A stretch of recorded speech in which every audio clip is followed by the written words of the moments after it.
Boris Johnson fights to survive as the UK's Prime Minister, as two senior ministers resign from his cabinet in quick succession. Rishi Sunak is no longer Chancellor, saying the public expected the government to be conducted properly, competently and seriously, while Sajid Javid resigns from the Department of Health, questioning the Prime Minister's integrity. A Prime Minister on the brink. Boris Johnson clings on after two of his most senior ministers quit within 10 minutes of each other.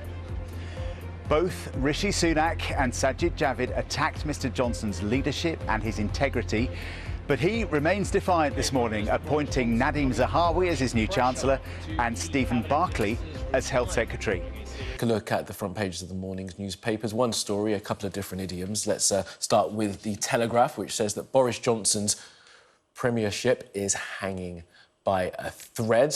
The Guardian says that it's on the brink after Javid and Sunak quit. That's also the headline for the Times. Johnson on the brink there.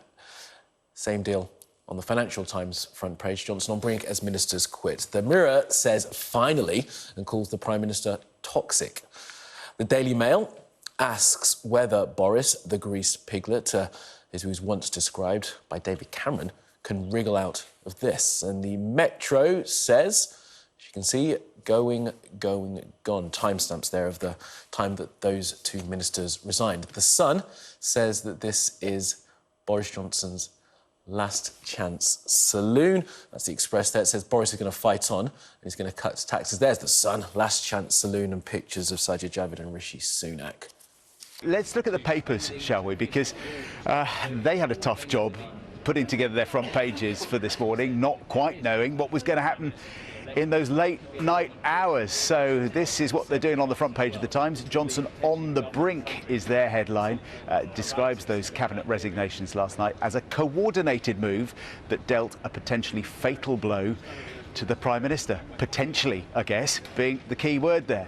The Sun's headline reads, last chance saloon, and the paper says Mr Johnson is clinging on after the shock walkouts. The Mail this morning compares Mr Johnson to a greased piglet over his ability to escape seemingly impossible situations and asks, is he going to be able to wriggle out of this? There's an image for you this morning with your breakfast. And the Mirror calls the cabinet departures endgame for the Prime Minister, saying that Rishi Sunak and Sajid Javid wielded the knife after years of backing what it calls the Prime Minister's toxic government. We will be back in Downing Street later in the programme. I think we can take you there just for a very brief moment. Here we have breaking news. Larry the cat, number 10 cat, fast asleep. Snoozing. He's obviously had enough of everything that's going on there this morning.